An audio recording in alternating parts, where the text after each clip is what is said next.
ഭക്തനും ദയാലുവും പ്രജാക്ഷേമ തൽപരനുമായ ഒരു രാജാവിന് ഒരിക്കൽ ദൈവം പ്രത്യക്ഷപ്പെട്ടിട്ട് എന്ത് വരമാണ് വേണ്ടതെന്ന് ചോദിച്ചു.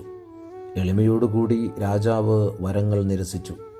രാജാവിൽ സംപ്രീതനായ ദൈവം അദ്ദേഹത്തിന് ഒരു വാൾ നൽകിക്കൊണ്ട് പറഞ്ഞു, ഇതാ ശക്തമായ ഈ ആയുധം കൊണ്ട് നിനക്ക് ഭൂമി മുഴുവനും നേടാം. എനിക്കതിനാഗ്രഹമില്ല പ്രഭോ, ഇപ്പോഴുള്ള രാജ്യം കൊണ്ട് തന്നെ ഞാൻ സംതൃപ്തനാണ്. ദൈവം വീണ്ടും വലിയ ഒരു രത്നം നൽകിയിട്ട് പറഞ്ഞു, ഇതു സ്വീകരിച്ചാൽ ലോകത്തിലെ ഏറ്റവും വലിയ ധനികനായി നീ മാറും. രാജാവ് അതും നിരസിച്ചപ്പോൾ ദൈവം പറഞ്ഞു, എന്നാൽ ഞാൻ നിന്നെ സ്വർഗത്തിലേക്ക് കൊണ്ടുപോകാം. അതിനുള്ള രാജാവിൻ്റെ മറുപടി ഇങ്ങനെയായിരുന്നു, എൻ്റെ ഈ രാജ്യത്ത് എൻ്റെ ഭാര്യയോടും എൻ്റെ മക്കളോടും എൻ്റെ പ്രജകളോടും കൂടി കഴിയുമ്പോൾ ഇപ്പോൾ തന്നെ ഞാൻ സ്വർഗത്തിലാണ്. രാജാവിൽ സംപ്രീതനായ ദൈവം രാജാവിന് കുറേ വിത്തുകൾ നൽകിയിട്ട് പറഞ്ഞു, ഇത് രാജ്യം മുഴുവനും നടുക. ഇത് സ്നേഹത്തിൻ്റെ വിത്തുകളാണ്.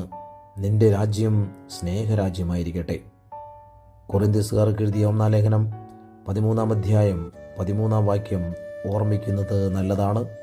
വിശ്വാസം, പ്രത്യാശ, സ്നേഹം ഇവ മൂന്നും നിലനിൽക്കുന്നു. എന്നാൽ സ്നേഹമാണ് സർവോത്കൃഷ്ടം.